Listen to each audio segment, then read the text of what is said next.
AI అనేది చాలా పెద్ద పెద్ద ప్రాబ్లమ్స్ని ఇంకా సాల్వ్ చేసే అవకాశం ఇస్తుంది కాబట్టి దానివల్ల లాంగ్ టర్మ్లో ప్రాఫిట్ ఉంది, షార్ట్ టర్మ్లో గెయిన్ ఉంది. మధ్యలో మాత్రం కొన్ని ఇయర్స్ పాటు ఈ స్కిల్స్కి అప్గ్రేడ్ అవ్వడంలో ఫెయిల్ అవ్వటం కానీ, లేకపోతే ఈ స్కిల్స్ అని కాదు, ఏఐ వచ్చినప్పుడు ఏ స్కిల్స్ కావాలి ప్రతి ఇండస్ట్రీలో ఆ ట్రాన్స్ఫర్మేషన్లో మాత్రం కొంత ఇబ్బంది ఏర్పడే అవకాశం ఉంటుంది.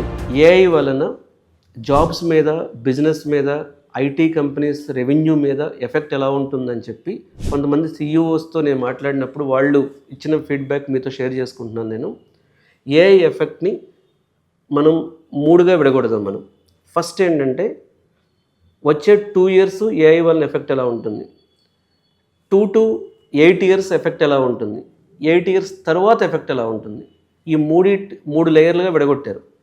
ఫస్ట్ లెవెల్ ఏంటి, ఇప్పుడు వచ్చే 2 years ఇమ్మీడియట్గా ఏఐ వలన ఐటీ కంపెనీస్కి ప్రాఫిటే ఉంది, చాలా కొత్త ప్రాజెక్ట్స్ వస్తున్నాయి.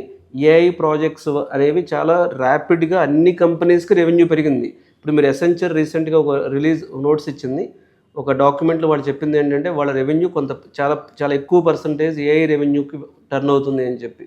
అంటే జనరేటివ్ ఏఐ ప్రాజెక్ట్స్ వస్తున్నాయి. ఫస్ట్ 2 years ఏఐ ప్రాజెక్ట్స్ వలన ఐటీ కంపెనీ రెవెన్యూ పెరుగుతుంది కానీ తగ్గదు. సెకండ్ లెవెల్కి వద్దాం. 2 to 8 years స్పాన్లో ఏఐ చాలా ప్రాబ్లమ్స్ని ఈజీగా చేయటం వలన, ఏఐ కోడ్ రాయటం వలన, ఏఐ డాక్టర్ పని చేయటం, డయాగ్నోస్టిక్ పని చేయటం, ఏఐ చాలా పనులు చేయటం వలన ఐటీ ఇండస్ట్రీలో కానీ బయట ఇండస్ట్రీలో కానీ 30 to 40% ఎంప్లాయీస్ జాబులు పోయే అవకాశం చాలా క్లియర్గా ఉంది.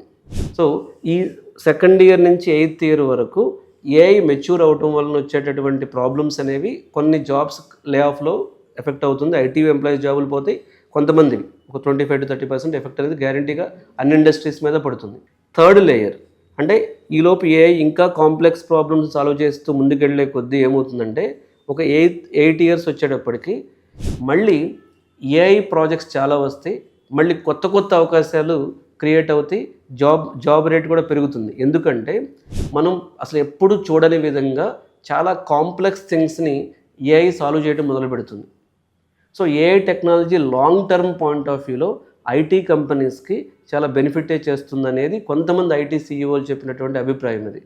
సో ఎప్పుడు చూడండి, అంటే అగ్రికల్చర్, అసలు ఐటీలో మనం ఇప్పటి వరకు చూస్తున్న ఐటీ అంటే చాలా లిమిటెడ్గా ఉంది.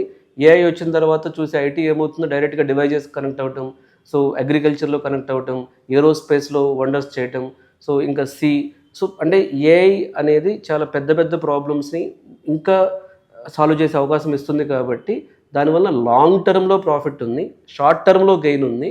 మధ్యలో మాత్రం కొన్ని ఇయర్స్ పాటు ఈ స్కిల్స్కి అప్గ్రేడ్ అవ్వడంలో ఫెయిల్ అవ్వటం కానీ, లేకపోతే ఈ స్కిల్స్ అని కాదు, ఏఐ వచ్చినప్పుడు ఏ స్కిల్స్ కావాలి ప్రతి ఇండస్ట్రీలో ఆ ట్రాన్స్ఫర్మేషన్లో మాత్రం కొంత ఇబ్బంది ఏర్పడే అవకాశం ఉంటుంది.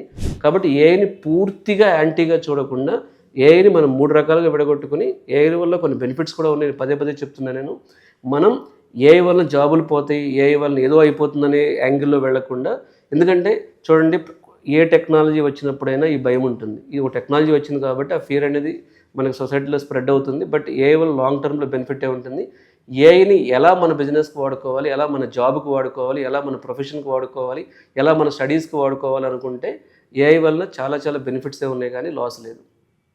సో ఏఐ వలన ఎఫెక్ట్ ఎలా ఉంటుంది అనేది ఇంకా మీకు కన్ఫ్యూజన్ ఉంటే, సో ఈ వీడియోలో నెంబర్కి కాల్ చేసి కెరీర్ గైడెన్స్ అపాయింట్మెంట్ తీసుకొని మీరు నాతో డిస్కస్ చేయొచ్చు. Thank you.